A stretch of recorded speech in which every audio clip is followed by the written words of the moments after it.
제가 이제 대우 자동차 좀 근무했잖아요. 대우 그룹에 이제 93년도에 당시에 최연소 부장으로 주대우에 들어갔다가 이제 제가 출마한다고 주대우에서 이제 대우 자동차로 가서 자동차 판매 쪽이 좀 있었어요. 자동차에 대해서 대강 생리는 알죠. 네네. 잘. 영업사원들이 어떻게 고생한다는 이런 거 안다고. 중고차 기업 팔기 이런 거 있잖아요. 네네. 미국은 주로 자동차 제조사 위주의 판매가 아니고 에이전시, 대리상 위주의 판매를 하는데 이제 지금 이 모양이죠 사실은. 미국 신차도 미국은 이래 팔잖아요. 아. 근데 이제 우리나라는 소위 말하는 자동차 재벌들의 독점사. 네. 뭐 현대가 현대 기아가 같은 거니까 현대 독점 그룹에 의해서 자동차 산업의 판매가 굉장히 회사로 소속되어 있고 그 영향이 커서 자율화가 좀 안 되고 있는. 네, 맞습니다. 그래서 그걸 깨려고 굉장히 노력을 했는데도 그 놓치기 싫은 것 같더라고. 왜냐면 거기에 따르는 이제 그룹 자동차 이제 생산 그룹과 판매 그룹에 주고받는 내용들이 많잖아요. 네네. 그래서 그런 걸 좀 이제 민간을 빨리 넘겨받아야 된다. 그래야지 이게 자동차 산업이라는 게 판매하고 생산하고 판매 분리를 시켜줘야 돼요. 이게 생산과 판매가 같이 들어가니까 뭐라 그럴까 독점 네, 이게 맞습니다. 아주 폐해들이 뭐 그 영업소 자체가 독립성이 없잖아요. 그러니까 자동차 전체 시장이 다 묶여버렸다. 제가 아는 거는 저도 거기에 소속이 있어 봐서 자동차 전체 시장을 이제 신차 판매부터 이제 중고차 판매까지 쫙 뭔가 좀 바꾸려면은 네. 이 생산자에서 판매자가 분리돼야 된다. 그래야지 이게 생산자 독점주의가 없어지고 네. 그게 실질적으로 자유시장 경제죠. 이게 현대자동차 독점주의로 아예 가버렸다. 네네. 근데 이제 그런 부분이 제가 볼 땐 정부가 나서야 되는 거예요, 사실은. 그런 부분에서 정부가 나서서 그게 정경유착의 고리를 걸어서 끊어야 돼요. 그러면서 판매 부분을 완전히 독립시켜주면은 이제 함부로 생산업자가 함부로 독점적인 가격 독점을 못 하잖아요. 그러니까 그 몇 개 재벌에 의해서 움직이는 자동차 산업이 이제 민간으로 빨리 넘겨줘야 된다. 그다음에 영업소라는 게 직영 영업소가 사실 필요 없습니다. 이 직영 영업소가 있으면서 그 직영 영업소하고 일반 영업소를 대등하게 보니까 나중에 보면은 일반 영업소장도 다 죽어요. 네. 그래서 이 지금 이제 우리 자동차 산업이 실질적으로 한 80년대부터 이제 생산 고도로 올라갔잖아요. 대우자동차가 왜 깨졌는지 알아요? 대우자동차가 GM 때문에 날라갔어. 그래서 결국 GM이 먹었잖아요. 근데 왜냐하면 그 대우가 동구에 진출했잖아요. 동구에 대우자동차가 완전히 엄청난 인기가 있었다. 그 GM이 이제 가지지 못한 경차, 2000cc, 1500cc급이 없어요. 네네. GM은. 그러니까 그 시장이 탐나는데 계기가 IMF도 계기였지만은 라인을 내놔라 했는데 대우가 놓아요. 김우중 회장이. 저는 내용을 잘 알죠. 그러니까 쳐버리고. 이게 미국이 IMF 딱 하면서 제일 먼저 주장한 게 대우자동차 날린다. 그래서 중고차 시장이 아까 여기 이런 단지들이 이제는 만들어지지 않아요? 네네. 그러면 자동차 생산회사가 빨리 손을 놔야 돼. 그게 자유경제예요. 자기도 이제 독점 체제를 계속 가져가면은 이제 민간이 따라잡을 수 없는. 왜냐면 어떨 때는 뭐 잘 아시잖아요. 지금 할부 막 쳐버리죠. 중고 매매사람들 가만히 있다가 저 할부 치면은 또 난리가 나는 거예요. 중고차 왕창 몰렸다가 또 중고차가 확 줄어들었다가 또 수출 막 한창 잘 되다가 요즘처럼 수출은 어떻게 됩니까? 해외 수출은? 수출도 요즘에 많이 거의 안 근데 되죠. 가격이 많이 내려갔고 2000년도 2005년인가? 그때가 제 기억으로는 그때 올라가고 중고차에 대한 이제 그 금융 지원이, 그전에는 금융 지원이라는 게 없었잖아요. 그 비율은 예를 들어 신차는 금융 지원이 이제 자동차에 다양하죠. 그걸 하고 하는데 중고차는 어떻습니까? 중고차나 새 차도 시장 자체가 옛날에 하던 분들의 그 기득권이잖아요. 그게 현대 기아차 기득권에 의해서 쌍용도 그렇고 대우도 그렇고 뭐 삼성도 그렇고 계속 시장이 위축되고, 중고차도 어떻게 보면 금융적으로 보면 기존의 대기업인 현대 캡탈이나 KB 캡탈이나 이런 업계 1, 2위 되는 캡탈들의 다양한 상품이나 좀 서비스가 좀, 왜냐면 돈이 많으니까 좀 무이자 할부라든가 이런 상품이 있다 보니까 또 기존의 캡탈들은 좀 또 이렇게 또 시장 점유율이 줄어든다든가. 근데 좀 있으면 또 현대자동차에서 인증 중고차를 또 직접 또 판매한다는 뉴스가 나오고, 무슨 중고차? 현대자동차에서 중고차. 자기들의 그 신차 팔고 나오는 중고차를 이렇게 뭐 송카라든가 다른 이런 중고차 시장에다가 푸는 게 아니라 자기들이 직접 가져와서 직접 판매를 위해서 자동차 제조사하고 판매사가 붙어버리면은 중고 시장은 마트하고 동네 슈퍼하고 싸움이 되니까 이건 안 된다. 이건 공정거래에 문제가 있는 거예요. 이제 국회를 통해서 이제 정부에서 주로 많이 하니까 국회를 통해 가지고 업종 자체를 대기업이 못 들어오게, 중고차 판매에 대기업이 못 들어오게 만들어야 돼요. 맞아요. 그렇지 않으면은 여러분들 뭐 언제 그 기다렸다가 쟤들이 상황이 바뀌어가지고 국민들이 차 사는 사람들이 인식을 해가지고 또 이제 그러면 지금 있는 중고차 상사들은 다 죽어본다니까. 맞아요. 그러니까 이제 우리 공화당 같은 젊은 사람들이 국회를 들어가서 이제 법을 하나 만들면은 한 300만 명이 영향이 있습니다. 한 개의 법에. 그 법 하나 만드는 게 엄청 중요하잖아요. 그러니까 자기 권리를 자기가 찾아야 된다. 제가 자동차에 관여를 해봤기 때문에 그때 저 32살 때 김우정 회장하고 저 의원님하고, 김우정 회장이 상당히 똑똑한 사람이에요. 왜냐하면 자동차 생산을 했잖아요. 그러니까 판매를 이 양반이 하나도 모르는 거야. 그러니까 논현동 있잖아요. 서울에 논현동, 강남에 논현동이 있어요. 네네. 그 안에 학동이라고 해요. 학동. 그때 강남에서 제일 큰 영업소가 학동영업소예요. 대우자동차. 거기에 한 달 동안 영업소장을 했어요. 그룹 회장이. 그게 보통 영업사원들 8시 되면 나온다고. 그럼 그 나오기 전에 그룹 회장이 와서 줘야 하고, 또 6시에 퇴근하잖아요. 영업사 활동하고. 네. 또 와서 영업사원들 보고, 한 사람 보고 듣고, 또 그룹 회장실로 가고. 그때 제가 만나가지고, 그 회장실에, 그 자동차에 유명한 김태구 사장, 대우자동차 신화잖아, 신화. 그 다음에 뭐, 드럼, 냉장고, 뭐 그런 유명한 사장들을 불러놓고 2시간 반 강의를 했어요, 강의. 좀 건의를 좀 드릴 게 있는데, 네. 요새 그 중고차 성능보험법이 2019년 6월 1일부터 좀 개정이 됐거든요. 성능점검 보험. 성능. 네, 이제 성능을 보면 의무적으로 책임보험을 가입을 해야 돼요. 근데 이게 지금 솔직히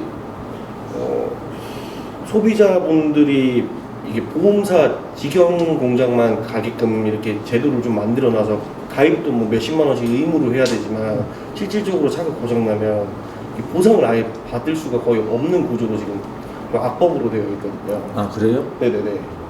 그러니까 이게 소비자가 성능과 달랐을 때 이제 보험을 통해서 의무보험을 통해서 이제 해결을 해주는 건데, 또 보험사는 또 자기네 아는 공장에다만 넣어야지만 해결을 해주겠다.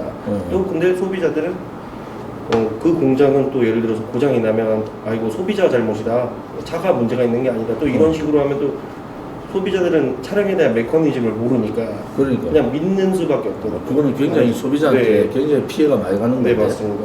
근데 그거를 언제 법을 시행을 해요? 2019년 6월 1일부터 지금 시행돼서 계속 이어져 가고 있는데, 저희도 실무자들도 마찬가지로 조금 뭐 수입차나 국산차에도 뭐 20몇만 원, 30몇만 원 이걸 다 소비자가 부담해야 되는 거거든요. 원래 없던 법인데, 근데 이거를 부담하는데도 불구하고 혜택은 하나도 못 받고 보장도 못 받으니까 이게 조금 너무 그거를 보험사 매불. 예를 들어서 네네네. 바꿀 수 있는 뭐 지금 법이 적용되고 있는데 네네네. 그것을 바꿀 수 있는 방법은 뭐가 있냐? 솔직히 실무자들이랑 좀 얘기도 중고차 연합이나 하고 또 이렇게 공장을 조금 보험사 지정 공장 다변화시켜라. 네. 차라리 뭐 나라에서 지정하는 공장이든 보험사 지정 공장이 아닌 나라에서 지정하는 공장이든 아니면 뭐 어떤 부분까지 좀 폭넓게 좀 보장을 해줄 수 있는 방안이. 그게 이제 통제가 잘못 들어가니까 네, 맞습니다. 소비자는 혜택을 못 보고 네, 허울적인 법만 만들어 놓은 거 아니겠습니까? 네, 결국은 이제 그 보험사 지정 그 그 공장이라는 것이 다 보험사하고 연계되어 있는 상황이고 맞습니다. 보험사는 보험금을 줄여야 되잖아요. 네. 보상금을 줄여야 되는 게 보험사의 네, 역할 아니겠어요? 네. 그러니까 그게 큰 액이 되는 거죠. 이쪽하고 이게 네, 사고의 상황이 아니고 네, 맞습니다. 성능 자체의 문제가 아니다. 운전 미숙이다. 이렇게 할 거 아닙니까? 대부분 진짜 그거는 열심히 우리가 네네네. 주시면은 네네. 아무튼 그 법 개정안을 저희들이 좀 준비를 해서 감사합니다. 뭐 저 후배들 아직 국회 많잖아요. 게다가 좀 넣어가지고 국토교통부거든. 네네네. 그래서 국토교통부 쪽에 넣어서 네네. 또 이제 청원이라는 게 있어요. 국회제도는 네네. 법을 예를 들어서 법안으로 만드는 게 있고 청원제도가 있어요. 그럼 청원제도를 넣으면은 국회가 다루게 돼 있어요. 네네. 그래서 몇 명 이상이 청원하면은 국회는 그 청원권에 대해서 다루게 돼, 이제 국회법에 그래 돼 있다고. 그래서 우리가 한번 주시면은 그걸 그 내용을 자세히 해서 요렇게 네, 요렇게 개정을 해달라. 네네. 개정안을 주시면 우리가 청원도 넣고 국토해양부, 국토교통부, 교통교통부 속속 의원들한테 법안 내용을 좀 설명을 해서 조치를 하겠습니다. 네. 그래서 그런 렌트가 많이 들어가죠. 요즘 요즘에는 아무래도 이제 코로나 때문에 작은 차량보다는 큰 차량 위주로 렌트가 좀 많이 이루어지고 있긴 하고요. 그리고 장기 렌트카라는 상품이 이제 해가 거듭할수록 이제 자동차라는 상품은 이제 소유한다라기보다는 보통 빌려 타는 이제 상황으로 많이 넘어가고 있는데 장기 렌터카라는 상품으로만 놓고 봤을 때는 이제 제가 개인적으로 좀 아쉬운 건 요즘에 수요가 점점 급증하고 있다는 게 제 눈에 띄게 확인이 되는 네. 부분이 있는데 이제 여러분 다 알다시피 이제 자동차 생산적인 부분에서 여러 가지 세계 이슈도 있지만은 이제 반도체 생산이 많이 빚어지고 저 또한 지금 계약을 넣어놓은 차량마저도 국내 차량임에도 불구하고 보통 고객들한테는 정확한 기간을 안내를 못 드릴 정도로 시간이 많이 걸리고 있습니다. 그래서 점점 또 내년에는 반도체로 인해서 또 차량 가격도 상승한다는 이야기도 있고 그 공급이 좀 더 수요를 좀 받아줄 수 있는 상황이 빨리 개선이 됐으면 좀 좋겠다라는 생각이 또 들고요. 그리고 한 렌트카 가지 공급이라는 게 이제 공급주로 받는 곳이 네. 생산 공장. 생산 공장. 그래서 지금 렌터카는 인식이 많이 바뀌었죠, 사실은.